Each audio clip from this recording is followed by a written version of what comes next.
اللہم انشرنا علینا حکمتک وانزل علینا رحمتک یا ذا الجلال والاکرام۔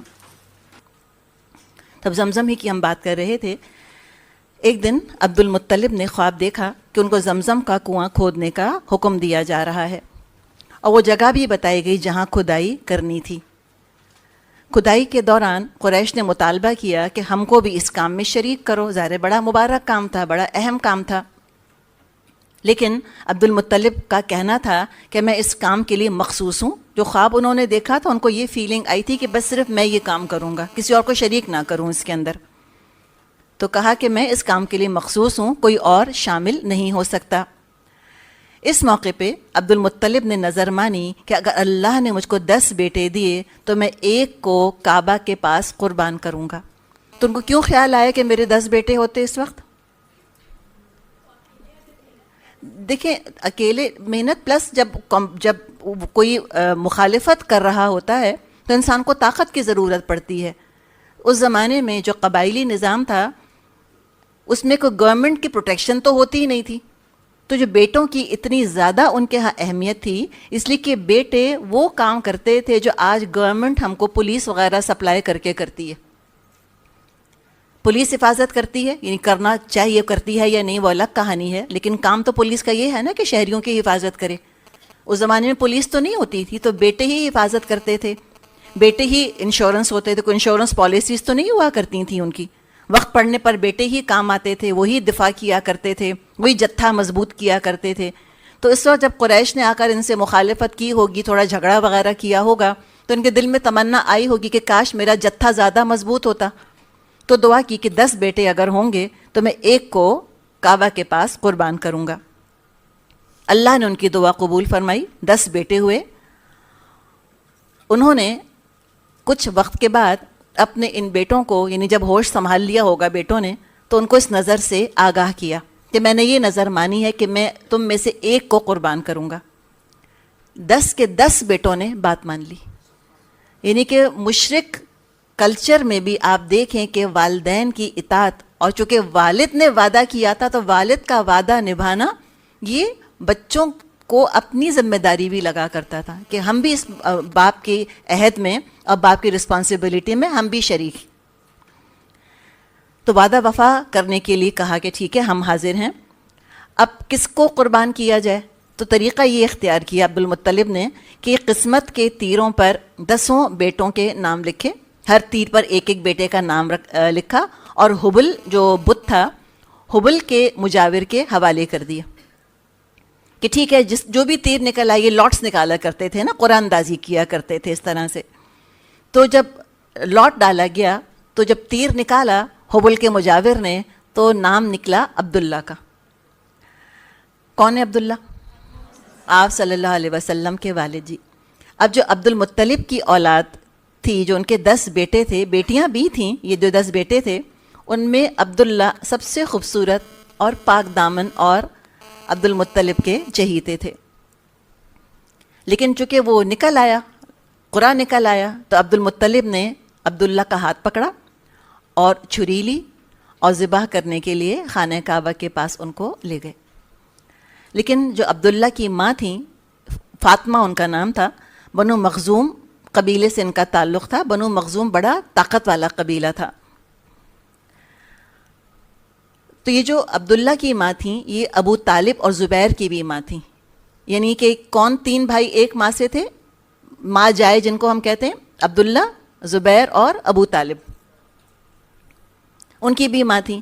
تو اب عبداللہ کے ننیال والے بیچ میں آ گئے، اور جو باقی 9 بھائی تھے انہوں نے بھی مخالفت کی کہ نہیں عبداللہ کو نہ ذبح کریں۔ کسی نے مشورہ دیا کہ عرافہ کے پاس جاؤ، ان کے ہاں جو وہ ڈیوائننگ ایروز وغیرہ ہوا کرتے تھے وہ بھی ایک ذریعہ تھے، اور ایک ڈیوائننگ ویمن بھی ہوا کرتی تھیں جو مشورے دیا کرتی تھیں کیا کرو کیا نہ کرو۔ تو جب عرافہ کے پاس گئے تو اس نے کہا کہ عبداللہ اور 10 اونٹوں کے درمیان قرعہ ڈالا جائے۔ اگر عبداللہ کا نام نکلے پھر سے کہ پھر عبداللہ ہی کو قربان کرنے تو 10 اونٹ اور بڑھا دیں، تو 10 اونٹ بڑھاتے چلے جائیں یہاں تک کہ قرعہ اونٹوں کے نام نکل آئے۔ تو وہ قرعہ ڈالتے گئے، بار بار عبداللہ کا نام نکلتا گیا، بار بار عبداللہ کا نام نکلتا گیا، یہاں تک کہ 100 اونٹ ہو گئے۔ یہ 100 اونٹ کو معمولی نہیں ہے، 100 اونٹ ویسے آج دیت بھی ہے نا، بلڈ منی کے لیے بھی 100 کیمل شمار کیے جاتے ہیں۔ جب 100 اونٹ ہو گئے تب قرہ عبداللہ کے بجائے اونٹوں کے نام نکلا۔ تو بعض روایات میں آتا ہے، اوتھینٹسٹی کا تو اتنا اندازہ نہیں ہے، لیکن یہ حدیث ہی اس کو کہا جاتا ہے کہ آپ صلی اللہ علیہ وسلم نے فرمایا کہ میں 2 ذبیحوں کی اولاد ہوں۔ کون؟ ایک تو اسماعیل علیہ السلام، اور ایک کون؟ ان کے اپنے والد عبداللہ۔ اچھا، اس طرح عبداللہ کی الحمدللہ جان بچی۔ وقت کے ساتھ وقت گزرتا گیا، شادی کا وقت آ گیا۔ عبد المطلب نے عبداللہ کی شادی کے لیے آمنہ کا انتخاب کیا۔ کہا جاتا ہے کہ عبداللہ کی عمر 25 سال تھی۔ آمنہ یہ خود عبد مناف کے خاندان سے تھیں، قریش کا یہ اعلیٰ ترین خاندان تھا۔ جب شادی کے لیے جا رہے تھے تو کچھ واقعات آتے ہیں، جو واقعات اس وقت آپ کو بتائے جا رہے ہیں ان میں ایک واقعے کی سند بہت کمزور ہے، لیکن بس سننے کو سن لیں، دل چاہے تو مانے، نہیں چاہا تو دل نہ چاہے تو نہ مانے، کوئی بڑی چیز نہیں ہے۔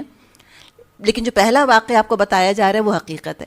عبد المطلب جب جا رہے تھے اپنے بیٹی کی شادی کرنے آمنہ سے، تو بی بی آمنہ کی چچا زاد بہن تھی حالہ۔ تو بی بی آمنہ کی یعنی اپنی بہو کی چچا زاد بہن سے کس نے شادی کی؟ خود عبد المطلب نے۔ آج ہم قبول کریں گے اس بات کو کہ بیٹے کی شادی ہو رہی ہے اور ابو کہہ رہے ہیں کہ میں بھی شادی کر رہا ہوں۔ ہم کہیں کہ دیکھو ذرا کیا ہو گیا، اتنی بڑی داڑھی ہے، قرآن پڑھتے ہیں اور یہ دیکھو ذرا خود شادی رچانے چلیں۔ ہم تو رچانا کہتے ہیں اس کو، ہم کلچر نہیں سمجھتے اس زمانے کا۔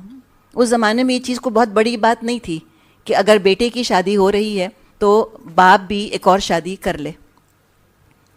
تو بی بی آمنہ کی چچا زاد بہن سے عبد المطلب نے نکاح کیا، اور اس نکاح کے نتیجے میں حمزہ رضی اللہ عنہ جو حضور کے چچا تھے وہ پیدا ہوئے۔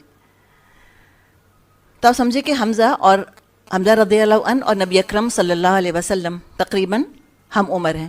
چچا زاد یعنی کہ چچا کے چچا بھی ہیں، ہم عمر ہیں، اور آگے ہم دیکھیں گے کہ دودھ شریک بھی تھے۔ ایک اور واقعہ جس کا ذکر ابھی کیا گیا، کس کی سند جس کی کمزور ہے، وہ واقعہ یہ ہے، کہا جاتا ہے کہ جب یہ عبد المطلب اور عبداللہ جا رہے تھے نکاح کرنے تو لوگ ان کو دیکھنے کے لیے کھڑے ہو گئے۔ بہت خوبصورت تھے، دونوں کی ایک وجاہت تھی، دونوں کی ایک شان تھی۔ عبد المطلب کے بارے میں پہلے بھی ہم نے سنا کہ مکے والے کس قدر ان کی عزت اور ان کی قدر کیا کرتے تھے، تو ایک سرداری کی شان ہوگی ان کے اوپر، ایک خاص انداز ہوگا ان کا۔ عبداللہ جب جا رہے تھے تو ایک خاتون قتیلہ جن کا نام آتا ہے وہ راستے میں ملی، اور انہوں نے عبداللہ کو آفر کیا کہ آپ مجھ سے نکاح کر لیں۔ عبداللہ نے انکار کر دیا، وہ خود نکاح کرنے جا رہے تھے ابھی۔ خیر نکاح ہو گیا عبداللہ کا آمنہ سے، اور تعلق ان کا قائم ہو گیا اپنی بیوی سے، ازواجی تعلق۔ پھر وہ جب واپس آ رہے تھے تو کہا جاتا ہے پھر یہی خاتون یہ قتیلہ دوبارہ ملی، تو عبداللہ نے ان سے کہا کہ اب آپ آفر نہیں کر رہی کہ آپ مجھ سے نکاح کرنا چاہتی ہیں؟ تو انہوں نے جواب دیا نہیں۔ کہا کہ جب آپ جا رہے تھے تو مجھ کو آپ پر ایک نور نظر آیا تھا، وہ اب نظر نہیں آ رہا۔ واللہ عالم کیا وہ نطفہ تھا جو کہ اب آمنہ کے بطن میں منتقل ہو گیا تھا، اللہ بہتر جانتا ہے۔ شادی کے بعد تجارت کے لیے عبداللہ مدینے کی طرف گئے اور وہیں ان کا انتقال ہو گیا۔ آمنہ حمل سے تھیں۔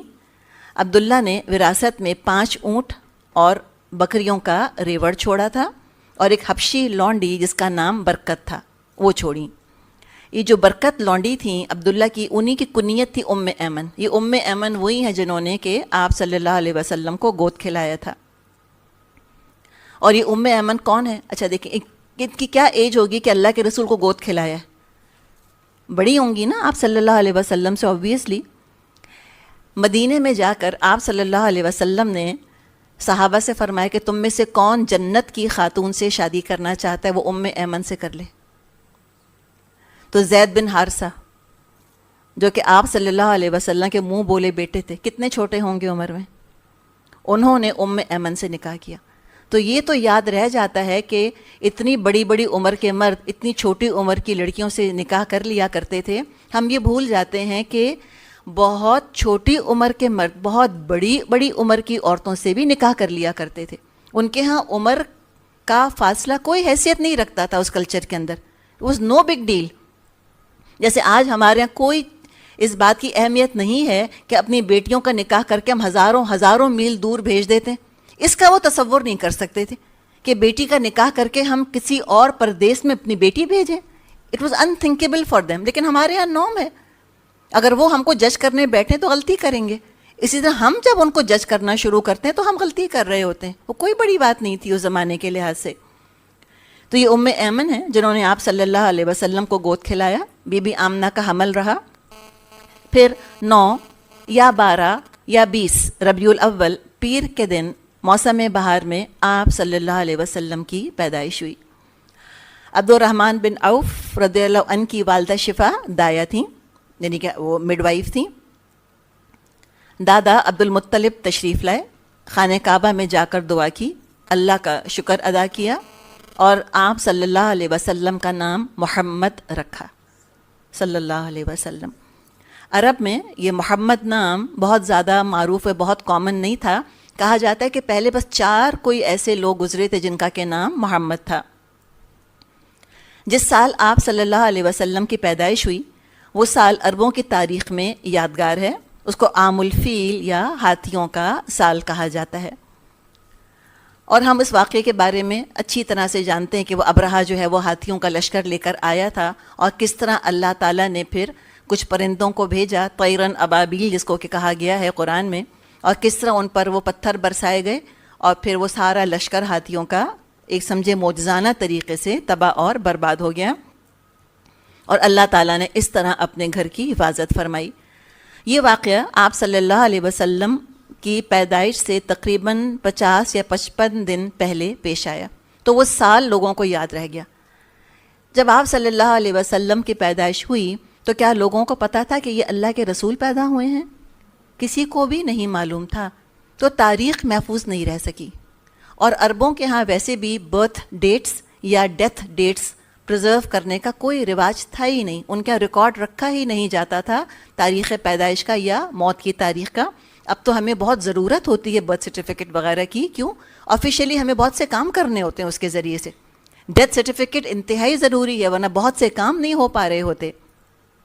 تو ہم آج کے کلچر, آج کے طریقے کو سامنے رکھ کر اس زمانے کو ہم جج کرتے ہیں.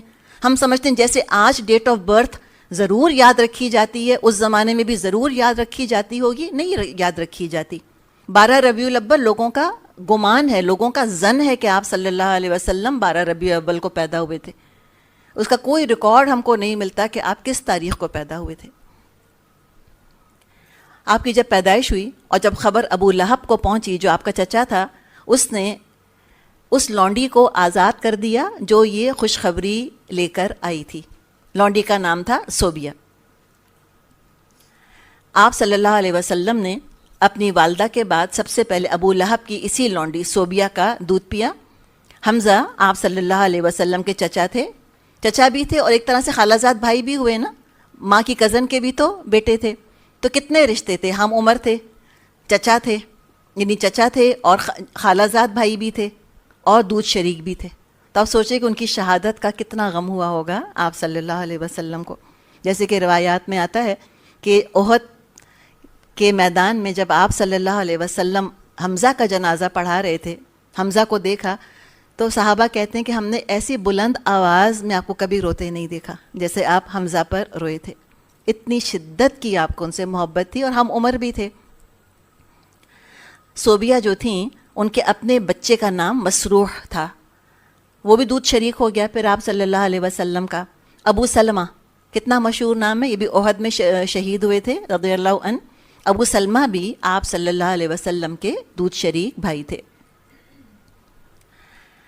اب عربوں میں جو ان کے شہر تھے ان میں رواج یہ تھا کہ اپنے بچوں کو شہری بیماریوں سے بچانے کے لیے اور دوسرے اپنے بچوں کو خالص عربی زبان سکھانے کے لیے وہ اپنے بچوں کو گاؤں وغیرہ میں بدوی عورتوں کے حوالے کر دیا کرتے تھے تاکہ بچے جو ہیں وہ شہری بیماریوں سے دور ہیں. اس لیے کہ جیسے ہم نے پہلے ذکر کیا, مکہ کاسموپولیٹن شہر تھا, تجارتی قافلے آتے جاتے تھے, اور جہاں جو شہر جہاں پہ اتنا کراؤڈ ہوتا ہے اور لوگ اتنے مکس اپ ہو رہے ہوتے ہیں، جہاں وہ تجارت کے مختلف اجناس لے کر آ رہے ہوتے ہیں، وہاں بیماریاں بھی لے کر آ رہے ہوتے ہیں.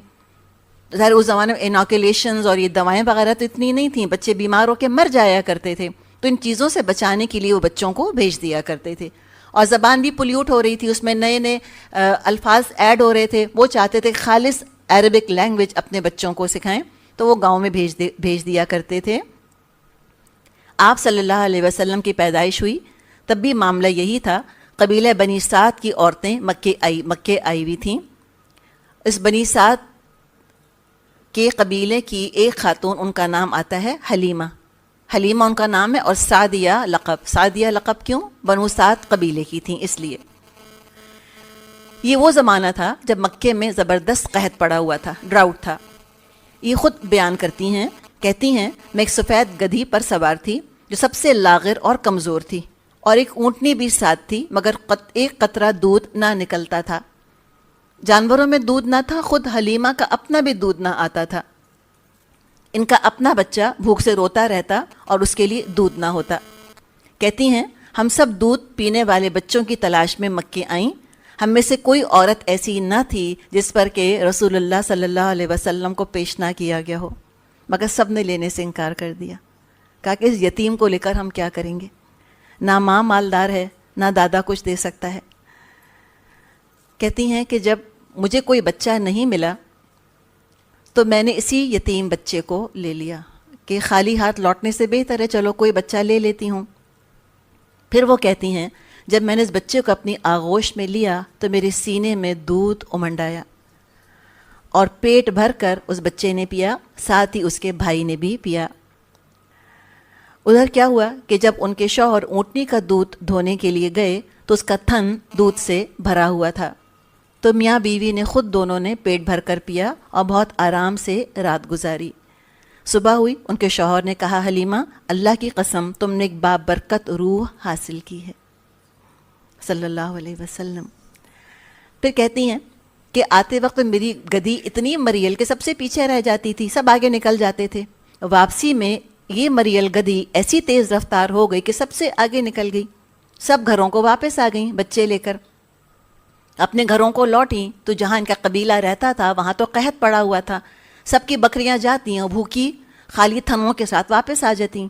لیکن حلیمہ سعدیہ فرماتی ہیں کہ ان کی بکریاں خوب مطمئن ہو کر دودھ سے بھرپور لوٹتیں، جبکہ دوسروں کو یہ نصیب نہ ہوتا. وقت گزرتا گیا، یہاں تک کہ بچے کے دودھ چھڑانے کا وقت آ گیا. 2 سال کا ہوتے ہوتے کہتی ہیں کہ یہ بچہ عام بچوں سے زیادہ مضبوط اور طاقتور تھا. اور جو برکت اس بچے کی وجہ سے پچھلے 2 سالوں میں ان کو محسوس ہوئی تھی، تو وہ اور ان کے شوہر نہیں چاہتے تھے کہ بچہ واپس جائے. تو چنانچہ بی بی آمنہ سے بہت اصرار کر کے واپس ان کو اپنے گھر لے آئیں. یعنی نبی اکرم صلی اللہ علیہ وسلم مزید ان کے ساتھ رہے. آپ صلی اللہ علیہ وسلم کی عمر مبارک 4 یا 5 سال تھی. بنو سعد میں رہ رہے تھے، اپنے ساتھیوں کے ساتھ کھیل رہے تھے. اچھا، ان کے دودھ شریک جو ہیں ان میں اور بھی بہن بھائی ہیں. ایک بہن کا نام شیمہ آتا ہے. شیمہ کسی غزوے کے بعد کچھ جب قیدی آئے تو اس میں شیمہ بھی تھیں. انہوں نے آ کے نبی اکرم صلی اللہ علیہ وسلم سے کہا کہ میں تو آپ کی دودھ شریک بہن ہوں. آپ نے فرمایا کوئی ثبوت؟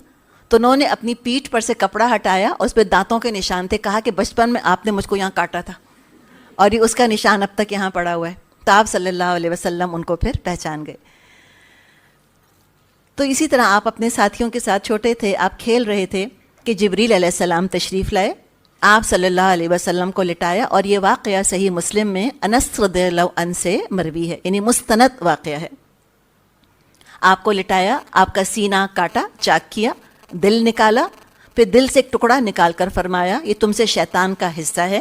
اس کے بعد دل کو ایک برتن میں برف اور زمزم کے پانی میں رکھ کر دھویا، دوبارہ دل کو اس کی جگہ رکھا اور سینے کو جوڑ دیا. بچے دوڑے ہوئے حلیمہ سعدیہ کے پاس آئے اور کہنے لگے کہ محمد قتل ہو گئے ہیں. گھر والے ان کے پاس پہنچے تو دیکھا کہ آپ کے چہرے کا رنگ اترا ہوا تھا. اب یہ دیکھیں کہ پرانے زمانے کے انسانوں کے لیے اس واقعے کو ماننا مشکل تو ہوگا کہ بھئی یہ کیسے ہو سکتا ہے کہ دل نکالا، دل دھویا، پھر دوبارہ دل جگہ پہ رکھ دیا اور سینہ دوبارہ سے بند کر دیا. لیکن آج کے انسان کے لیے کچھ بھی مشکل نہیں. سائنس جتنی ترقی کرے گی اتنا زیادہ اسلام کی حقانیت انشاءاللہ واضح ہوتی چلی جائے گی. اوپن ہارٹ سرجری ایک عام پروسیجر ہے, کوئی بڑی چیز نہیں ہے.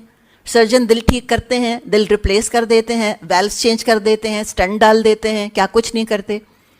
اور جب دل کو نکالا جاتا ہے کسی وجہ سے, جب سرجری میں ضرورت آتی ہے دل نکالنے کی, تو برف اور سلائن سولوشن ہی میں اس کو رکھا جاتا ہے. جیسے کہ آپ صلی اللہ علیہ وسلم کے دل کو رکھا گیا. زمزم میں بتایا تھا نا کہ سلائن کنٹینٹ زیادہ ہے اس میں. جس طرح ڈاکٹرز کے ہاتھ, ان کے آلات بالکل اسٹرائل ہوتے ہیں, اسی طرح فرشتے خود بالکل پاک ہوتے ہیں. تو یہ کوئی امپاسبل چیز نہیں ہے کہ آپ صلی اللہ علیہ وسلم کے ساتھ یہ واقعہ پیش آیا. اگر انسان یہ کر سکتے ہیں دل کے ساتھ معاملہ, تو اللہ تعالیٰ کیوں نہیں کروا سکتا فرشتوں کے ذریعے؟ اور اللہ تو کسی ذریعے کا محتاج بھی نہیں. جب یہ واقعہ پیش آیا تو حلیمہ سعدیہ کو ڈر محسوس ہوا, اور انہوں نے جا کر آپ صلی اللہ علیہ وسلم کو ان کی ماں آمنہ کے حوالے کر دیا. 6 سال کی عمر تک آپ اپنی ماں کے ساتھ رہے. پھر بی بی آمنہ نے یثرب نام ہے پرانا مدینے کا, وہاں جانے کا ارادہ کیا, اس لیے کہ وہاں ان کے شوہر کی قبر تھی. عبد المطلب اور ام ایمن اور محمد صلی اللہ علیہ وسلم ساتھ تھے. وہاں گئیں, اپنے شوہر کی قبر پر گئیں, واپسی کا سفر شروع کیا, بیمار ہوئیں اور اسی بیماری میں ابوا کے مقام پر ان کا انتقال ہو گیا. عبد المطلب پہلے ہی عبداللہ کے بیٹے سے, اپنے اس پوتے سے بہت محبت کیا کرتے تھے. یتیم پوتا تھا. ماں کے انتقال کے بعد ظاہر ہے ان کی محبت میں, پروٹیکشن میں, جذبات میں اور اضافہ ہو گیا. 6 سال کے پوتے پر انہوں نے تو اپنی توجہ اور محبت نچھاور کر دی. بڑوں جیسی ان کو عزت دیا کرتے تھے. ابن ہشام کا بیان ہے کہ خانہ کعبہ کے سائے میں عبد المطلب کے لیے فرش بچھا کرتا تھا. فرش سمجھتے ہیں, چادر یا کوئی ایسی چیز, وہ بچھا کرتی تھی. اور ان کے سارے بیٹوں یعنی حمزہ تک کو اجازت نہ تھی اس پر بیٹھنے کی, مگر ننھے محمد تشریف لاتے اور اسی پر بیٹھتے. سب چچا ہٹاتے. عبد المطلب فرماتے, میرے اس بیٹے کو چھوڑ دو, بخدا اس کی تو شان ہی نرالی ہے. ان کی پیٹھ سہلاتے اور ان کو دیکھ کر خوش ہوتے رہتے. آپ صلی اللہ علیہ وسلم کی عمر جب 8 سال کی ہوئی تو دادا کا سایہ بھی سر سے اٹھ گیا. تو 8 سال کی عمر, ننھی سی عمر, کتنے رشتوں سے محروم ہو گئے.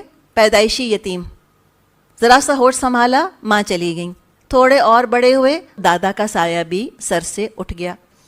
کسی اور کے ساتھ ایسا ہو تو لوگ اس پر رحم ہی کھاتے رہیں, لوگ اس پہ ترس ہی کھاتے رہیں, وہ خود بھی سیلف پٹی میں ہی مبتلا رہے, انتہائی مظلوم خود کو سمجھتا رہے, اپنی شخصیت کی ہر کمی کوتاہی کا الزام اس بات پر ڈال دے کہ میں تو بیچارہ یتیم. انڈر کانفیڈنٹ ہونے کا یا کسی اور سیلف پٹی کا جو بلیم جائے وہ اس بات پر جائے کہ میں تو یتیم ہی تھا, میرے سر پہ تو کوئی سہارا ہی نہیں تھا. اور بعض دفعہ تو اللہ سے بھی شکایت ہو جاتی ہے کہ میرے ساتھ یہ کیوں کیا, why did God do this to me, میرے ساتھ اللہ نے یہ معاملہ کیوں کیا. تو نبی اکرم صلی اللہ علیہ وسلم کی زندگی ہم دیکھیں, سبق ہم کو اس سے یہ ملتا ہے کہ اللہ کے سوا سب غیر ہوتے ہیں. اللہ کے سوا سب غیر ہیں, اور اللہ سب سے بڑھ کر اپنا ہے. اللہ نہ مرتا ہے نہ اللہ ساتھ چھوڑتا ہے. ماں باپ کتنے خیال کرنے والے, کتنے اچھے کیوں نہ ہوں, ہر وقت ہر جگہ ساتھ نہیں دے سکتے. ماں باپ تدبیر کر سکتے ہیں, تقدیر تو ماں باپ نے نہیں لکھی.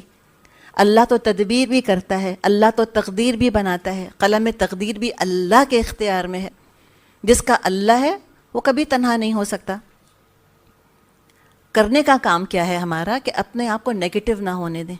بہت کچھ حالات پڑتے ہیں انسان پر, کبھی سرد, کبھی گرم, کبھی خوشی, کبھی غم, کبھی ہماری مرضی ہو رہی ہوتی, کبھی ہماری مرضی نہیں ہو رہی ہوتی. مضبوط چٹان کی طرح جمے رہیں, اللہ کو پکڑے رہیں, اللہ کو نہیں چھوڑنا. کوئی شک اللہ کی طرف سے نہ آنے پائے, کوئی بدگمانی اللہ کی طرف سے نہ آنے پائے کہ اللہ نے ایسا کیوں کیا میرے ساتھ. آپ صلی اللہ علیہ وسلم پر کیا نہیں بیتا, مگر اتنی مکمل اور خوبصورت شخصیت کیا کسی اور کی کبھی تھی؟ نہیں تھی. نہ صرف خود آپ خوش رہے, پازیٹیو رہے, مثبت رہے, سارے دنیا والوں کے لیے خوشیاں بکھیر گئے آپ, الحمدللہ. تو ہر یتیم کے لیے سبق ہیں. کوئی یتیم ہو سکتا ہے لیکن بے سہارا نہیں ہو سکتا. جو خود کو بے سہارا سمجھتے ہیں وہ اپنے اوپر ترس کھاتے رہتے ہیں, وہ کچھ کنسٹرکٹیو کام نہیں کر سکتے دنیا میں. عبد المطلب کی جب وفات ہو رہی تھی تو وہ وصیت کر گئے تھے کہ محمد کی کفالت ابو طالب کریں گے، جو کہ کون تھے؟ یہ 3 بھائی کون تھے؟ عبداللہ، ابو طالب اور زبیر. جی ہاں، تو زبیر کو تو الحمدللہ اسلام کی سعادت ملی. تو ابو طالب کی کفالت میں نبی اکرم صلی اللہ علیہ وسلم چلے گئے، جو کہ عبداللہ کے سگے بھائی تھے. تقریباً آپ کی عمر مبارک 12 برس کی ہوئی. ابو طالب آپ کو ساتھ لے کر تجارت کے لیے بصرہ کی طرف گئے. مکے کے جو تجارتی قافلے ہیں اکثر وہاں جاتے رہا کرتے تھے، اور ان کے علم میں تھا کہ یہاں پر یعنی کہ بصرہ میں ایک راہب رہتا ہے. راہب کون؟ جنہوں نے دنیا وغیرہ کو بالکل چھوڑ دیا ہوتا ہے، ایک طرف ہو گئے ہوتے ہیں. وہ اس راہب کا نام بحیرہ آتا ہے. سریک لینگویج جو ہے اس میں بحیرہ کا مطلب ہوتا ہے عبقری، جینیس. اب یہ جو تھا یہ بالکل الگ تھلگ رہا کرتا تھا. اس دفعہ جب آپ صلی اللہ علیہ وسلم اس قافلے میں موجود تھے تو اس مرتبہ بحیرہ نکل کر آ گیا، اور نبی اکرم صلی اللہ علیہ وسلم کو ان کی صفات کی وجہ سے پہچان گیا. کتنی کلیئر نشانیاں آپ دیکھیں کہ ان کے ہاں کتابوں کے اندر موجود تھیں. کہا یہ جاتا ہے کہ لات اور عزیٰ کی قسم کھانے کو کہا، کہ آپ صلی اللہ علیہ وسلم سے کہا کہ لات اور عزیٰ کی قسم کھاؤ. آپ نے کہا میں بتوں کی قسم نہیں کھاتا. پھر مہر نبوت اس نے دیکھی، پہچان گیا کہ آپ اللہ کے رسول ہیں. پھر کہا کہ ان کو واپس بھیج دو، ملک شام لے کر مت جاؤ، کیونکہ یہود سے ان کو خطرہ ہے.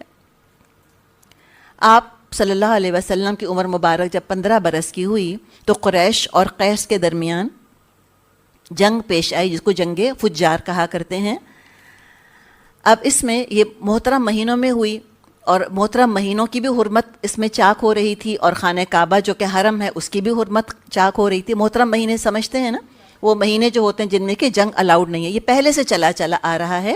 ابراہیم علیہ السلام کے زمانے سے یہ سلسلہ، اس زمانے میں بھی وہ مہینے محترم ہوا کرتے تھے. قریش جنگ نہیں کرتے تھے، لیکن یہ جنگ فجار انہی مہینوں میں ہوئی اور حرم میں ہوئی، تو لہٰذا اس کو فجار کہا جاتا ہے. کہ کیونکہ اس میں مہینوں کی اور جگہ کی حرمت ٹوٹ رہی تھی. اس جنگ کے بعد قریش کے چند قبائل جمع ہوئے. ان میں بنو ہاشم، بنو مطلب، بنو اسد شامل تھے. یہ لوگ عبداللہ بن جذعان تیمی کے گھر پر جمع ہوئے، چونکہ یہ عمر میں اور عزت میں زیادہ تھا. اور طے یہ پایا کہ یعنی کہ تھوڑا سا آپ دیکھیں ان کے اندر اتنی بڑی جنگ جب ہوئی تو کچھ انسان انٹروسپیکشن کرتا ہے نا، قومیں بھی انٹروسپیکشن کرتی ہیں، کچھ سوچ بچار کرتی ہیں کہ اس جنگ میں ہم نے کیا کھویا، کیا پایا. تو بہرحال اس جنگ نے کچھ نہ کچھ ان کی رہنمائی کری. یہ سب جمع ہوئے اور کیا انہوں نے قرارداد پاس کی، یہ طے کیا کہ مکے میں جو مظلوم نظر آئے گا اس کی ہم مدد کریں گے. اب آپ دیکھیں یہ کوئی معمولی بات نہیں تھی کہ قبیلوں سے نکل کر قبیلے سے باہر بھی کسی کی مدد کرنے کا یہ ایک مشترکہ اجتماعی فیصلہ کریں. وجہ اس کی یہ بتائی جاتی ہے کہ مکے سے باہر کا آدمی تجارت کی غرض سے مکے آیا اور آس بن وائل سے سامان خریدا. آس بن وائل نے سامان تو لے لیا، پیسے نہیں دیے، اس کے ذاتی کری، فراڈ کیا اس کے ساتھ. اور کسی نے بھی اس مظلوم کی مدد نہیں کری کہ بھی اس کا پیسہ دلوا دیتے. غیر تو ان کے ہاں غیر ہوتا تھا نا، کوئی حق نہیں ہوتا تھا اس کا. کسی قبیلے کا حلیف بھی وہ نہیں تھا وہ آدمی، کسی نے اس کی مدد نہ کری. اس نے ایک پہاڑ پر چڑھ کر چند اشعار پڑھے اور اپنی مظلومیت بیان کی. پھر زبیر بن عبد المطلب نے کوشش کر کے لوگوں کی توجہ اس معاملے کی طرف دلائی اور یہ طے پایا کہ کہیں بھی کسی قبیلے کا مظلوم ہوگا تو دوسرے قبیلے والے بھی اس کی مدد کریں گے. تو یہ بہت بڑا چینج تھا ان کی تھنکنگ کے اندر. نفسیاتی ساخت ان کی تھوڑی سی چینج ہو رہی تھی کہ قبائلی عصبیت سے وہ نکل کر آئیں، ورنہ جیسے ہم بات کر رہے ہیں کہ جاہلی تمدن میں تو صرف اپنے قبیلے والوں ہی کی وہ حمایت کیا کرتے تھے. یہ جو معاہدہ ہوا کہ ہم مظلوموں کی مدد کریں گے، اس کو حلف الفضول کہا جاتا ہے. اس میں نبی اکرم صلی اللہ علیہ وسلم شامل تھے. رسالت ملنے کے بعد آپ فرماتے تھے کہ اس عہد و پیمان کے لیے مجھ کو اسلام کے دور میں بھی بلایا جاتا تو میں ضرور شامل ہوتا. یعنی کیا پتہ چل رہا ہے ہم کو کہ رسالت سے پہلے بھی آپ میں انصاف، عدل، اعلیٰ اخلاقی صفات پائی جاتی تھیں، اور ظاہر وحی کا آنا تو پھر آپ کے لیے نور علی نور وہی تھا. جوانی آپ کی کیسی گزری، تھوڑی سی اس کی بات کر لیتے ہیں. کیا پروفیشن اختیار کیا، کیا آپ نے کیا؟ شروع جوانی کے دور میں کوئی ایک اسپیسیفک کام آپ نے نہیں کیا. بنو سعد کی بکریاں بھی چرائیں، اور یہ ہر رسول نے یہ کام کیا کہ بکریاں چرائیں. اہل مکہ کی بکریاں بھی تھوڑے سے معاوضے پر چرائیں۔ شروع ہی سے اللہ کی حفاظت آپ کے اوپر سایہ فگن تھی۔ آپ نے فرمایا کہ اہل جاہلیت جو کام کرتے تھے مجھے 2 دفعہ کے علاوہ کبھی ان کا خیال نہیں گزرا۔ ان دونوں دفعہ ہر مرتبہ اللہ تعالیٰ نے میری مدد کری اور اس کام کے اور میرے درمیان رکاوٹ ڈال دی۔ اس کے بعد پھر کبھی مجھے ان کا خیال نہ آیا، یہاں تک کہ اللہ تعالیٰ نے مجھ کو پیغمبری عطا فرمائی۔ تو وہ 2 موقع کیا تھے، اس کو ہم کہتے ہیں نا کہ ٹیمپٹیشن ہو جانا، کہ ہم بھی ذرا وہ کام کر لیں۔ ینگ لڑکے ہوتے ہیں، جوانی ہوتی ہے، جذبات ہوتے ہیں، چاہا کہ جو کام سب کر رہے ہیں میں بھی کر لوں۔ اور کیا کام تھے؟ فرماتے ہیں کہ ایک لڑکا جو میرے ساتھ بکریاں چرایا کرتا تھا، اس سے ایک رات میں نے کہا کہ کیوں نہ تم میری بکریاں دیکھو اور میں مکے جا کر دوسرے جوانوں کی طرح قصہ گوئی کی محفل میں شرکت کروں۔ یہ قصہ گوئی کی محفل سامر کہا جاتا تھا اس شخص کو جو رات کو قصے کہانیاں کہا کرتا تھا۔ فل مون ہوتا تھا، سب اپنی باہر بیٹھک لگایا کرتے تھے اور قصے کہانیاں جیسے ہوتے ہیں جھوٹے سچے ہر قسم کے وہ بیان کیا کرتے تھے۔ جیسے آج سمجھے موویز ہیں یا لانگ پلیز وغیرہ ہیں کوئی، اس میں جھوٹ ہی ہوتا ہے نا، کیا ہوتا ہے، سچ تو نہیں ہوتا کچھ اس کے اندر خاص۔ تو فرماتے ہیں کہ اس کے بعد میں نکلا، یعنی اس محفل میں شرکت کرنے کے لیے، ابھی مکے کے پہلے گھر کے پاس پہنچا تھا کہ باجے کی آواز سنائی دی، کسی کی شادی تھی۔ میں سننے بیٹھ گیا، اللہ تعالیٰ نے میرا کان بند کر دیا اور میں سو گیا۔ سورج کی گرمی سے میری آنکھ کھلی۔ اس کے بعد ایک رات پھر میں نے اسی چیز کا ارادہ کیا اور مکے پہنچا، پھر اسی رات کی طرح واقعہ پیش آیا۔ اس کے بعد میں نے کبھی غلط ارادہ نہیں کیا۔ ایسے اللہ تعالیٰ نے آپ کی حفاظت فرمائی۔ 25 سال جب آپ کی عمر مبارک ہوئی تو مکے کی ایک مالدار خاتون، ان کو آپ صلی اللہ علیہ وسلم کی سچائی کا اور امانت کا اور اعلیٰ اخلاق کا علم ہوا۔ خود تجارت پیشہ وہ خاتون تھیں۔ نبی اکرم صلی اللہ علیہ وسلم کو انہوں نے پیشکش کی کہ ان کا مال شام لے جائیں، اور ساتھ میں تب مال بھی دیا اور ساتھ میں اپنا ایک غلام بھیج دیا، میسرہ ان کا نام آتا ہے، اور فرمایا کہ جو اجرت دوسروں کو دیتی ہوں وہ اس سے اچھی اجرت میں آپ کو دوں گی۔ کون تھی خاتون؟ خدیجہ رضی اللہ عنہا۔ جب غلام واپس آیا میسرہ تو رسول اللہ صلی اللہ علیہ وسلم کی سچائی، امانت، بلند اخلاق کے بارے میں تجربہ بتایا۔ نہ صرف یہ گواہی ان تک پہنچی بلکہ اپنے مال میں بھی انہوں نے ایکسٹرا آرڈنری برکت دیکھی، بہت زیادہ پروفٹ ہوا تھا ان کو، حیران ہوئیں۔ اور غلام کی باتیں سن کر ان کے دل میں آپ صلی اللہ علیہ وسلم کو زندگی کا ساتھی بنانے کی خواہش پیدا ہوئی۔ بیوہ تھیں، اس سے پہلے تقریباً جو روایات میں آتا ہے 2 کا ذکر آتا ہے کہ 2 شادیاں پہلے ہو چکی تھیں۔ بیوہ تھیں، دونوں شوہر جو ہیں ان کا انتقال ہو گیا تھا۔ عمر ان کی روایات میں 40 برس آتی ہے۔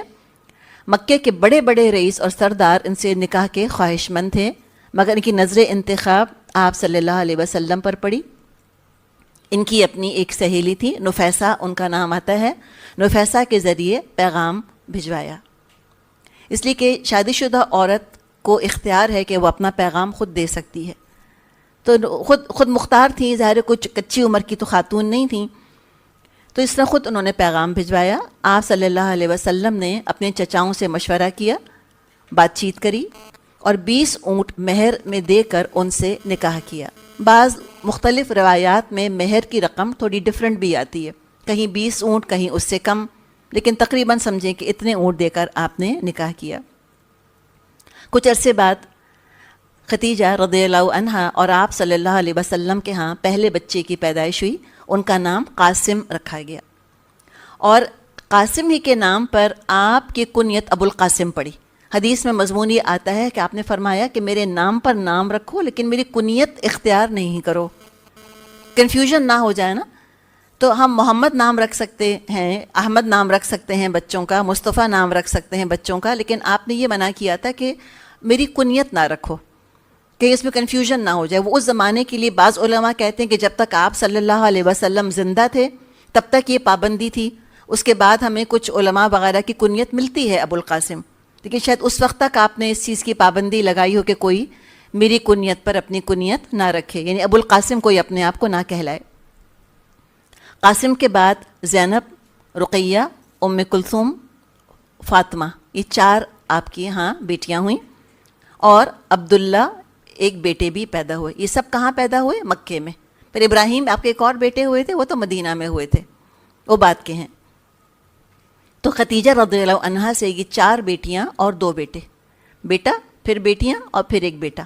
عبداللہ ہی کا لقب علماء کہتے ہیں کہ طیب اور طاہر تھا، بعض کہتے ہیں کہ نہیں، عبداللہ ایک بیٹے تھے اور پھر طیب بھی ایک اور بیٹے تھے، واللہ عالم، لیکن کم سے کم ان 2 بیٹوں کا، قاسم اور عبداللہ، ان کا ذکر تو ملتا ہے۔ کہنا یہ ہے تاریخ نگاروں کا یا سیرت نگاروں کا کہ عبداللہ ہی کا لقب تھا طیب اور طاہر۔ سب بیٹے، یہ 2 بیٹے جو اس وقت ہوئے وہ، اور جو بعد میں ابراہیم پیدا ہوئے وہ، سب بچپن ہی میں انتقال کر گئے۔ بیٹیوں نے اسلام کا زمانہ پایا، اور بیٹیوں میں رقیہ اور زینب اور ام کلثوم رضی اللہ عنہم، ان کا انتقال آپ صلی اللہ علیہ وسلم کے سامنے ہوا۔ تو کتنے بچے دنیا سے گئے؟ 3 بیٹیاں اور 3 بیٹے، 6 بچے آپ کے سامنے، آپ نے اپنے ہاتھوں سے 6 بچوں کو دفنایا، چھوٹے بھی اور بڑے بھی۔ بیٹیاں تو جوان تھیں، بچوں والی تھیں۔ فاطمہ رضی اللہ عنہا، ان کی وفات آپ کے دنیا سے تشریف لے جانے کے بعد ہوئی۔ اب آپ دیکھیں کہ ہم میں سے کتنے ہیں کہ آنکھوں کے سامنے سارے بچے تقریباً مر جائیں سوائے ایک کے، اور پھر بھی وہ ہنسی خوشی بھرپور انداز میں زندگی گزاریں؟ کتنے ہیں؟ بہت کم، بہت کم، نہ ہونے کے برابر۔ تو آپ صلی اللہ علیہ وسلم کی زندگی تو ان تمام مردوں کے لیے نمونہ ہے کہ جن کی زندگی میں ان کے بچے مر جاتے ہیں۔ ختیجہ رضی اللہ عنہا، انہوں نے بیٹیوں کی موت تو نہیں دیکھی، لیکن بیٹوں کی موت تو دیکھی نا، ان کا صدمہ تو اٹھایا۔ تو ان کی زندگی میں بھی نمونہ ان عورتوں کے لیے ہے کہ جن کے بیٹے مر جاتے ہیں۔ ہر صورت میں اسلام ہم کو جینے کا ڈھنگ سکھاتا ہے، یہ نرم گرم تو چلتا ہی رہتا ہے۔ اتنا انسان اپنے اوپر طاری نہیں کرتا کہ نفسیاتی مریض بن جائے، یا اللہ سے بدگمان ہو جائے، یا زندگی میں دلچسپی ختم کر کے بیٹھ جائے۔ ایسا نہیں ہوتا مومن۔ اصل چیز کیا ہے؟ بیٹا یا بیٹی نہیں ہے، اصل چیز صدقہ جاریہ ہے۔ اگر اولاد اچھی ہے صدقہ جاریہ بنے گی، اچھی نہیں ہے تو ان کی برائی پر صبر کرنا اجر کا سبب بنے گا۔ صبر اور شکر ہی تو ہے، آدھا دین صبر ہے، آدھا دین شکر ہے۔ فاطمہ رضی اللہ عنہا کی اولاد سے نبی اکرم صلی اللہ علیہ وسلم کی نسل پھیلی، اور بڑے بڑے علماء دین اور مجاہد ان میں پیدا ہوئے۔ اچھا یہ بتائیں، اگر کسی کے سارے بیٹے مر جائیں تو کیا خیال آئے گا؟ کسی نے جادو کر دیا، کسی نے کچھ کہہ دیا، کسی نے کچھ کر دیا۔ اور دوسرے، بعض دفعہ تو یہ تک ہوتا ہے کہ بعض خواتین کم عقلی اور لا علمی کی وجہ سے کہتی ہیں کہ ہائے بجائے بیٹی کے یہ بیٹی مر جاتی، یہ تو 4 بیٹھی ہیں، یا اس قدر غم زدہ ہو جاتی ہیں، اس قدر ڈپریس ہو جاتی ہیں بعض دفعہ عورتیں بیٹوں کے مرنے پر کہ بیٹیوں کی تعلیم تربیت پہ توجہ ہی نہیں دیتی، لگتا ہے کوئی نعوذ باللہ کوئی فالتو فضول چیزیں بیٹھی ہیں گھر کے اندر، نہ قدر کرتی ہیں کہ اللہ نے چلو بیٹے نہیں تو بیٹیاں تو دی ہیں نا، بیٹا نہیں تو کیا ہوا، بیٹیاں تو ہیں، قدر نہیں کرتے اللہ کی نعمت کی۔ تو جن کے ہاں اولاد نہیں ہے وہ عائشہ اور دوسری ازواج کی زندگی دیکھیں کہ صرف ایک محرومی کی وجہ سے اپنے آپ کو ناکارہ نہیں کر لیا، بہت با مقصد پروڈکٹیو زندگی گزاری۔ اور جن کی اولاد ہے اور اگر بیٹے نہیں ہیں، وہ ختیجہ رضی اللہ عنہا کو دیکھ لیں، کیا زبردست ماں بنی، کیا زبردست بیٹیوں کی تربیت کی، اور کیا اچھی بیٹیاں پالیں۔ اس لیے کہ دیکھیں، زندگی کا مقصد خالی بچے پیدا کرنا اور بچے پالنا نہیں ہے۔ ہم کوشش کر سکتے ہیں، تدبیر کے ساتھی ہیں، تقدیر کے نہیں ہیں۔ ہم دین گھول کے اونڈیل نہیں سکتے ان کے اندر، ہم ان کی تقدیریں نہیں بنا سکتے۔ اپنی لیمیٹیشنز کو پہچانیں، ڈیٹیچ کریں اپنے آپ کو، تاکہ ہم اپنے رب کو راضی رکھیں۔ مقصد کیا ہے؟ اللہ کو راضی رکھنا۔ میری زندگی کا مقصد تیرے دین کی سرفرازی، میں اسی لیے مسلمان، میں اسی لیے نمازی۔ کسی اور کے غم میں اپنے مقصد کو نہیں کھوٹا کر سکتے، اپنی منزل نہیں کھو سکتے ہم۔ جس حال میں اللہ رکھے راضی برضائے رب۔ تقدیر کے فیصلوں کو قبول کرنا، یہ تو آپ کو پتہ ہے نا، ایمان کا حصہ ہے۔ اور ایسے ہی لوگوں سے اللہ تعالیٰ نے ابدی جنت کا وعدہ کیا ہے، جہاں ہر تمنا انشاءاللہ پوری ہوگی۔ تو دنیا میں کوئی خواہش پوری نہ ہو، اپنا پلان مٹیریلائز نہ ہو تو اپسیٹ نہیں ہونا بہت زیادہ۔ آپ صلی اللہ علیہ وسلم کی جو گھریلو زندگی تھی انتہائی پرسکون تھی. خدیجہ رضی اللہ عنہا انتہائی میچور فرما بردار خاتون تھیں، بہت اچھی بیوی تھیں، مزاج شناس تھیں. اس سے پہلے کہ آپ صلی اللہ علیہ وسلم کوئی بات زبان سے نکالتے سمجھ جاتی تھیں کہ آپ کو کیا چاہیے. بہت بڑی نعمت اچھی بیوی. ایک دوسرے کے جذبات کا، احساسات کا خیال رکھا کرتے تھے آپ صلی اللہ علیہ وسلم اور خدیجہ، اور ایک دوسرے کی عزت کرنا دراصل کامیاب ازواجی زندگی کا گر ہے. عمر میں بڑی تھیں آپ صلی اللہ علیہ وسلم سے، کوئی کمپلیکس نہیں تھا کہ میں تو آلریڈی پہلے سے میرے تو 2 ہسبینڈس تھے، میں تو کوئی ینگ بھی نہیں ہوں. کسی قسم کا کوئی کمپلیکس ان کو نہ تھا. کوئی بلا وجہ چھوٹا بننے کی کوشش نہیں کرتی تھیں، کوئی بچکانہ حرکات نہیں کیا کرتی تھیں، بلکہ اپنی عمر اور اپنے تجربے کا بہترین انہوں نے استعمال کیا. جہاں مشورے کی ضرورت ہوتی تھی اپنے تجربے ذہانت کے مطابق نہایت مناسب مشورے دیا کرتی تھیں. خود آپ صلی اللہ علیہ وسلم بہترین شوہر تھے، even tempered, ups and Downs نہیں ہوتے تھے آپ کے مزاج میں، ان ڈیمانڈنگ، بلا وجہ روب نہیں جھاڑا کرتے تھے گھر والوں کے اوپر، گھر میں کسی آقا کی طرح داخل نہیں ہوا کرتے تھے. بہت محبت کرنے والے اور عزت کرنے والے دوست اور ساتھی اپنی بیوی کے. اور یہی نصیحت باقی امت کے مردوں کو بھی آپ صلی اللہ علیہ وسلم نے کی. آپ نے فرمایا خیرکم خیرکم لأہلہ، تم میں سے بہترین وہ ہیں جو اپنے گھر والوں کے ساتھ بہترین ہیں. آپ صلی اللہ علیہ وسلم کے گھر والوں میں کون تھا؟ ماں باپ تھے، بہن بھائی تھے. کون تھا گھر والوں میں؟ کس کو گھر والا کہہ رہے ہیں؟ بیوی. بیوی کو کہہ رہے ہیں گھر والا. ہم اردو میں کہتے ہیں گھر والی. گھر والی کیسی ہے؟ اصل تو گھر والی بیوی ہوتی ہے، کہ بہترین تم میں سے وہ ہیں جو اپنے گھر والوں کے ساتھ یعنی بیوی کے ساتھ بہترین ہے. فرمایا وَأَنَا خَيْرُكُمْ لِأَهْلِي، میں تم سب میں بہترین ہوں اپنے گھر والوں کے ساتھ. مراد ہے اپنی بیویوں کے ساتھ میں بہترین سلوک کرنے والا ہوں. جب قرآن نے کہہ دیا ہے مردوں سے کہ عاشرہن بالمعروف، کہ بیویوں کے ساتھ بہترین طریقے کے ساتھ تم معاشرت کرو، تو کیسے ہو سکتا تھا کہ آپ صلی اللہ علیہ وسلم قرآن کے اس ہدایت پر عمل نہ کرتے؟ عائشہ رضی اللہ عنہا سے کسی نے پوچھا آپ صلی اللہ علیہ وسلم کے اخلاق کے بارے میں، تو انہوں نے اس سوال کے جواب میں سوال پوچھنے والے سے سوال کیا عائشہ رضی اللہ عنہا نے کہ تم نے قرآن نہیں پڑھا؟ انہوں نے کہاں پڑھا ہے. تو جواب دیا انہوں نے کہ کانا خلقہ القرآن، کہ آپ صلی اللہ علیہ وسلم کا اخلاق تو قرآن تھا. قاری نظر آتا ہے، حقیقت میں ہے قرآن. اللہ ہمیں ایسا بنا دے. تو اخلاق کے، اچھے اخلاق کی اولین مستحق کس کو قرار دیا آپ نے؟ بیوی کو. گھر کے کام کاج میں ہاتھ بٹا دیتے، چھوٹے موٹے کام خود کر لیتے. بیوی، نہ صرف بیوی سے محبت بلکہ بیوی کی عزت. دیکھیں، محبت کے بغیر شادیاں چلتی ہیں، عزت کے بغیر نہیں چل سکتی. رسپیکٹ اتنی امپورٹنٹ چیز ہے. تو بہت عزت کیا کرتے تھے، ہر طرح سے نرچر کرنے کی کوشش کرتے تھے بیویوں کو. نہ صرف بیوی کی عزت بلکہ بیوی کے گھر والوں کی عزت. نہ صرف بیوی کے گھر والوں کی عزت، بیوی کے ملنے جلنے والوں کی عزت. یہاں تک کہ خدیجہ رضی اللہ عنہا کا انتقال ہو گیا، اس کے باوجود مدینے میں اگر آپ کوئی بکری قربان کرتے تو خدیجہ رضی اللہ عنہا کی سہیلیوں کا حصہ نکالا کرتے. کیرن آرمسٹرانگ کا شاید آپ نے نام سنا ہوگا. وہ کہتی ہے کہ لوگ زندہ بیویوں کی اتنی عزت محبت قدر نہیں کرتے جیسے کہ آپ نے مردہ بیوی کی کری. یہ آپ کا معاملہ تھا، اتنا آپ نے اپنی بیویوں کو چاہا اور اتنا ان کے ساتھ بہترین سلوک کیا. مسلمان مردوں کو آپ نے ہدایت دی کہ جو شخص اللہ اور آخرت پر ایمان رکھتا ہو، اس کو جب کوئی معاملہ پیش آئے یعنی بیویوں کے بارے میں، تو بھلائی کی بات کرے یا خاموش رہے. اور آپ نے فرمایا کہ لوگوں، عورتوں کے حق میں خیر اور بھلائی کی بات کو قبول کرو. تو گھریلو معاملات میں اگر شوہر کو کوئی بات ناگوار گزرے تو چیخ پکار، غصہ، گالم گلوچ پر نہ ہوتا رہے. ٹھہراؤ کے ساتھ سنت کے مطابق عمل کرے. بد مزاجی، بد زبانی اور زیادہ معاملہ بگاڑ دیتی ہے. تو یقیناً ہم یہ دیکھ رہے ہیں کہ آپ صلی اللہ علیہ وسلم اور خدیجہ رضی اللہ عنہا کی ایک آئیڈیل مثالی شادی تھی. 25 سال کا عرصہ، 25 سال کی عمر میں تو آپ صلی اللہ علیہ وسلم کی شادی ہوئی تھی. 50 سال تک کا ساتھ رہا. انتہائی محبت خلوص کے ساتھ. بہترین مثال ہے مونوگیمس میرج کی. ایک بیوی کے ساتھ آپ نے گزارا کیا، پوری جوانی آپ نے ایک عورت کے ساتھ گزار دی. اور حقیقت ہے کہ شوہر کے اخلاق کی گواہی بیوی سے بڑھ کر تو کوئی نہیں دے سکتا۔ تو صحیح بخاری میں خدیجہ رضی اللہ عنہا کا قول ہے کہ آپ بے کسوں اور لاچاروں کا بوجھ اٹھاتے تھے، غریبوں کا بندوبست کرتے تھے، مہمان کی میزبانی کرتے تھے اور حق کے مصائب میں لوگوں کی مدد فرماتے تھے۔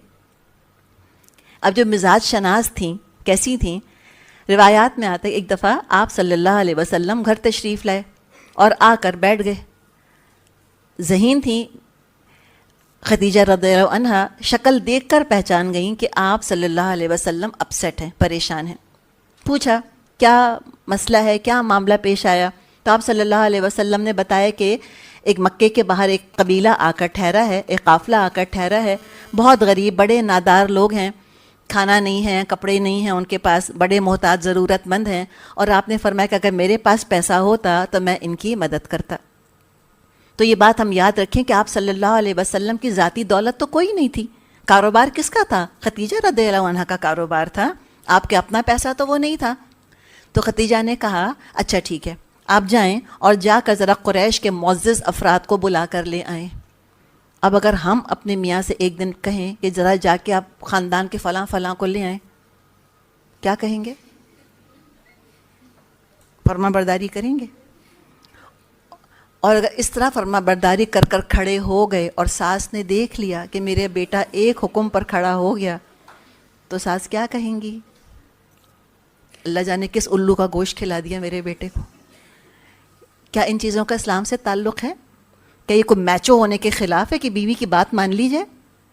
یا پتہ نہیں کہاں سے آئی ہیں یہ چیزیں، اور کہاں سے اللہ جانے وہ روایت گھوم پھر کر آ گئی ہے، اور اس کو لے جا کر رکھا بھی کس کے سر کے اوپر؟ عمر رضی اللہ عنہ کے سر کے اوپر، کہ بیوی سے مشورہ لو اور جو مشورہ دے اس کے خلاف کرو۔ اپنی طرف سے ساری باتیں گھڑ لیں، نعوذ باللہ۔ اس جھوٹ کا جنہوں نے جھوٹ گھڑے ہیں وہ خود جواب دیں گے قیامت کے دن کہ کیوں الزام تراشیاں کی تھیں۔ کیا اسلام کا مزاج ہے بیوی نعوذ باللہ اس کو احمق سمجھا گیا ہے؟ کوئی وزیر ہوتی ہے، وزیر اہمیت ہے۔ آپ صلی اللہ علیہ وسلم ہم آگے دیکھیں گے کتنے معاملات میں اپنی بیویوں سے مشورہ کیا کرتے تھے اور ان کے مشوروں پر عمل کیا کرتے تھے۔ یہاں خدیجہ رضی اللہ عنہا نے کوئی ریزن نہیں بتایا، کہا کہ جا کے بس معزز افراد کو بلا کر لے آئیے۔ آپ چلے گئے، بلا کر لے آئے۔ جب آ گئے، بائی دا ٹائم آپ گئے اور واپس آئے، اس عرصے میں خدیجہ رضی اللہ عنہا نے اشرفیوں کا اتنا بڑا ڈھیر لگا دیا تھا کہ آپ صلی اللہ علیہ وسلم جب بیٹھے تو ان کے آگے چھپ گئے، اور اس کے بعد سارے ان قریش کے معزز افراد کو گواہ بنایا خدیجہ نے، اور کہا کہ آپ لوگ گواہ رہیں کہ میں نے سب پیسہ محمد کو ہبہ کر دیا، کہ وہ جو چاہیں اس کے ساتھ اپنا معاملہ کریں۔ تو آپ نے وہ کیا کیا ہوگا اس پیسے سے؟ کتنا آپ نے غریبوں کو دیا ہوگا، کتنی آپ نے محتاجوں کی مدد کی ہوگی۔ تو اخلاق آپ دیکھ رہے ہیں نا کہ کیا آپ کا اخلاق تھا رسالت ملنے سے پہلے بھی۔ جو مکے والوں میں خوبیاں تھیں، سخاوت، وعدہ وفا کرنا، ان سب سے بڑھ کر آپ میں وہ خوبیاں تھیں۔ اور مکے والوں میں جتنی خرابیاں، جتنی برائیاں تھیں، کوئی برائی ان میں سے آپ صلی اللہ علیہ وسلم میں نہ تھی۔ خرافات سے آپ بہت بیزار تھے، عقل کے ساتھ، شعور کے ساتھ لوگوں میں رہتے، سب کے ساتھ گھلتے ملتے، جو کام اچھا ہوتا شرکت فرماتے، ورنہ تنہائی کی طرف پلٹ جاتے، طویل خاموشی اختیار کرتے، غور و خوض کرتے۔ شراب کو کبھی ہاتھ نہ لگایا رسالت سے پہلے بھی، نہ کبھی آستانوں کا ذبیحہ کھایا، یہ جو اپنے وہ بتوں کے آگے نذرانے پیش کرتے تھے، کبھی اس کا کھانا گوشت ووشت نہ کھایا۔ جو بتوں کے لیے تہوار منائے جاتے تھے، جو میلے وغیرہ ہوا کرتے تھے، کبھی ان میں شرکت نہ کی۔ شروع ہی سے مکے والوں کے جو باطل معبود تھے، اتنی نفرت آپ کو تھی کہ ان کے نام کی قسم بھی سننا آپ گوارا نہ کرتے تھے۔ کبھی آپ نے جھوٹے معبودوں کی قسم نہ کھائی۔ وعدے کے پابند تھے، سب سے بڑھ کر امانت دار تھے۔ قوم نے کیا لقب رکھا تھا آپ کا؟ صادق اور امین۔ وہ واقعہ تو مشہور اور معروف ہے کہ ایک شخص نے آپ سے کہا کہ یہاں ٹھہرے، میں بھی آتا ہوں۔ وہ گھر جا کر بھول گیا۔ 3 دن کے بعد اس کو یاد آیا تو آپ وہاں موجود تھے۔ آپ نے اتنا کہا کہ تم نے مجھ کو تھوڑی تکلیف دی۔ 3 دن آپ اس کا انتظار کرتے رہے، کیونکہ کہہ دیا تھا کروں گا، اس لیے انتظار کرتے رہے۔ تو دیکھیں ہم کس نبی کی امت ہیں۔ اللہ تعالی ہم میں یہ خوبیاں پیدا کرے۔ جب عمر مبارک آپ صلی اللہ علیہ وسلم کی 35 سال 35 ایئرس کے قریب ہوئی تو قریش نے نئے سرے سے خانہ کعبہ کی تعمیر شروع کری. کعبہ، کعبہ، کعب، کاف عین با کا مطلب ہوتا ہے کیوب. اسماعیل علیہ السلام کے زمانے میں اس کی جو ہائٹ تھی، بلندی تھی، وہ 9 ہاتھ تھی. چھت نہیں تھی اس کے اوپر، بغیر چھت کا تھا خانہ کعبہ بیت اللہ. تعمیر کو مدت گزر چکی تھی، عمارت ظاہر ہے بالکل بوسیدہ ہو گئی تھی، بہت اچھا کوئی بلڈنگ مٹیریل تو نہیں ہوتا تھا اس زمانے میں. اسی سال زوردار سیلاب آیا اور خانہ کعبہ کو کافی ڈیمیج ہوا. آپ نے دیکھا ہوگا نا کہ یہ جو مکہ ہے ایک طرح سے پیالے کے اندر ہے، اور بیت اللہ تو بالکل لگتا ہے کہ جیسے ہر طرف پہاڑ ہیں، اور یہ بالکل نشیب میں آ کر لگتا ہے کہ پیالے کے اندر جیسے کہ رکھا ہوا ہے. اور اب کچھ 50-60 سال پہلے تک بھی اتنی زبردست بارش ہوئی تھی کہ خانہ کعبہ بیت اللہ کے ارد گرد سارا پانی بھر گیا تھا، لوگ سوئم کر کے طواف کر رہے تھے. تو یہ اب تک ہوتا تھا. اب وہ تو سعودی حکومت نے وہ نظام کیا ہے اور پائپ لائنز وغیرہ بچھائی ہیں، پانی کی نکاسی کا انتظام کیا ہے کہ اب وہاں پہ فلڈنگ نہیں ہوتی. لیکن ظاہر ہے اتنے سال پہلے کی بات ہے، 1400 سال پہلے، تو کچھ سیلاب وغیرہ آیا، عمارت کو نقصان پہنچا. قریش نے فیصلہ کیا کہ دوبارہ سے تعمیر کریں، اور متفقہ فیصلہ تھا کہ تعمیر کے لیے صرف حلال رقم ہی استعمال کریں گے. نہیں، اتنا سینس تھا، کتنے بھی بگڑ گئے تھے لیکن سچ اور جھوٹ برابر نہیں کر دیا تھا، حلال حرام برابر نہیں ہو گیا تھا ان کے ہاں. جو حرام تھا وہ حرام سمجھتے تھے، انڈلج کرتے تھے اس کے اندر، that is something different. لیکن حص تو باقی تھی نا. اپنے لیے پلیز ہم بہت دعا کیا کریں کہ اللہ میرا عمل کچھ بھی ہو، اللہ مجھ میں صحیح اور غلط کی حص باقی رہے. میں کوئی کام غلط کروں، ایٹ لیسٹ ایک ضمیر چٹکی تو لے، ایمان اندر سے صدا تو دے کہ یہ کام غلط ہے. نتھنگ از گڈ اور بیڈ والا رویہ تو نہ ہو جائے نا کہ نتھنگ از گڈ اور bad, only thinking makes it so. ایسے تو نہ ہو جائے نا کہیں. یہ ہے پوائنٹ آف نو ریٹرن، کہ جہاں حق اور باطل کی پہچان مٹ جائے انسان کے اندر سے. تو ان کے اندر تھی پہچان، تھی. کہا تھا ہم صرف حلال مال اس میں لگائیں گے. تو کون سا مال نہیں لگایا؟ سود کا پیسہ نہیں لگایا، اور کسی کا ناحق مارا ہوا مال بھی نہیں لیا. اور جو پیشہ ور عورتیں ہوتی ہیں ان کی کمائی بھی نہیں لگائی. اندازہ تھا نا کہ اتنی بے حیائی کا یہ کام ہے کہ اس کی کمائی حلال نہیں ہو سکتی. کچھ روایات میں یہ آتا ہے کہ اس سے پہلے وہاں پر، یعنی جو خانہ کعبہ تھا اس پر ایک سانپ اس کے پاس کنڈلی مار کر بیٹھ گیا تھا. تو لوگوں نے یہ اشارہ لیا تھا کہ شاید ابھی بیت اللہ کی عمارت کو گرا دینا درست نہیں ہے. کچھ عرصے بعد ایک پرندہ آیا اور اس سانپ کو اٹھا کر لے گیا. ابھی بھی لوگ تھوڑا ڈرتے رہے، اس لیے کہ ظاہر ایک سینکٹیٹی تھی نا کہ یہ اللہ کا گھر ہے، اس کو توڑنا، اس کو گرانا، کیا کریں. تو کیا کہا، ولید بن مغیرہ سے کہا کہ تم سب سے پہلے ضرب لگاؤ. اب انتظار میں بیٹھ گئے ہوں گے سب کہ دیکھیں اب یہ ضرب لگاتا ہے تو کیا فالج گرتا ہے اس کے اوپر کہ مر جاتا ہے یا کیا ہوتا ہے. اس نے ضرب لگائی. جب وہ صحیح سلامت رہا، کچھ نہ ہوا اس کو، تو باقی لوگ بھی کام میں آ کر شامل ہو گئے. حجر اسود کو لگانے کا وقت آیا. اب اختلاف ہوا.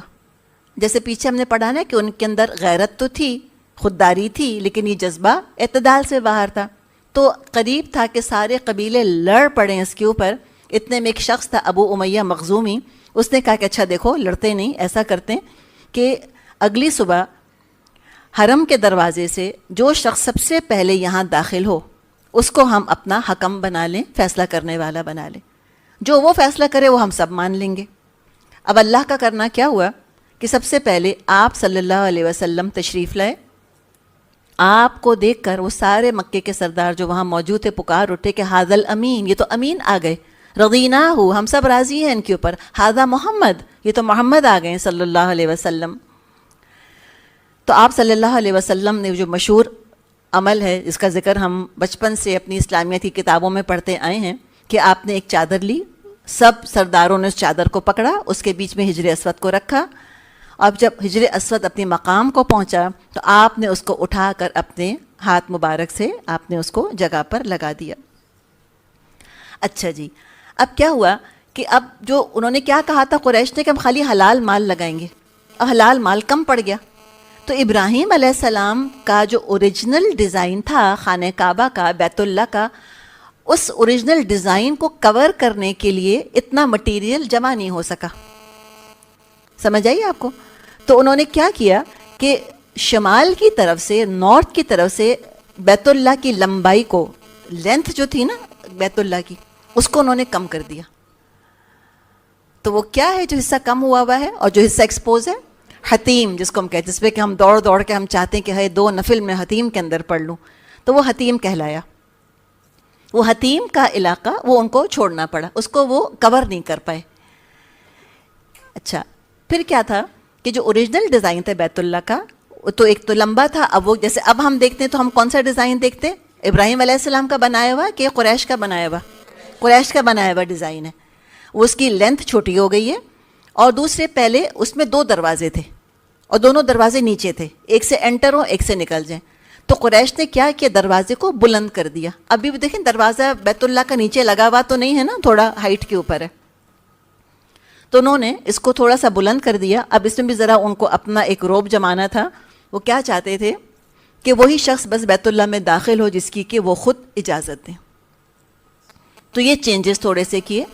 اس کے بعد ایک زمانہ آیا جب آپ صلی اللہ علیہ وسلم نے خود چاہا کہ وہ بیت اللہ کو اس کے اوریجنل ڈیزائن پر، جو کہ ابراہیم علیہ السلام کا بنایا ہوا نقشہ تھا، اس پر کنسٹرکٹ کر دیں. کیا یہ کام فرض تھا؟ لیکن نہیں تھا. تو آپ صلی اللہ علیہ وسلم نے عائشہ رضی اللہ عنہا سے فرمایا کہ عائشہ، اگر مجھ کو تیری قوم کے فتنے میں پڑنے کا اندیشہ نہ ہوتا تو میں بیت اللہ کو ڈھا دیتا اور ابراہیم علیہ السلام کے نقشے پر بناتا. لیکن وہ قوم نئی مسلمان ہوئی تھی. اب نعوذ باللہ یہ نہ ہوتا نا کہ قریش یا مکے والے کوئی تماشا یہ کھیل بنا لیتے کہ خامخواہ بیت اللہ توڑا جا رہا ہے، خامخواہ بنایا جا رہا ہے. تو لہٰذا پھر آپ نے وہ کام جو کہ ایک مباح کام تھا، حلال کام تھا، لیکن فتنے کی وجہ سے کہ لوگ کہیں آزمائش میں نہ پڑ جائیں، آپ نے اس مباح کام کو بھی چھوڑ دیا. اس میں بھی ہمارے لیے الحمدللہ بہت سے اشارے و نشانیاں موجود ہیں کہ تبلیغ نئے لوگوں کو کس طرح سے کی جاتی ہے. چلیں انشاءاللہ تعالی ہم آج یہیں تک کریں گے، اس لیے کہ ٹائم پورا ہو گیا. وآخر دعوانا ان الحمدللہ رب العالمین. سبحانک اللہم و بحمدک، نشہد ان لا الہ الا انت، نستغفرک و نتوب الیک. السلام علیکم ورحمۃ اللہ وبرکاتہ.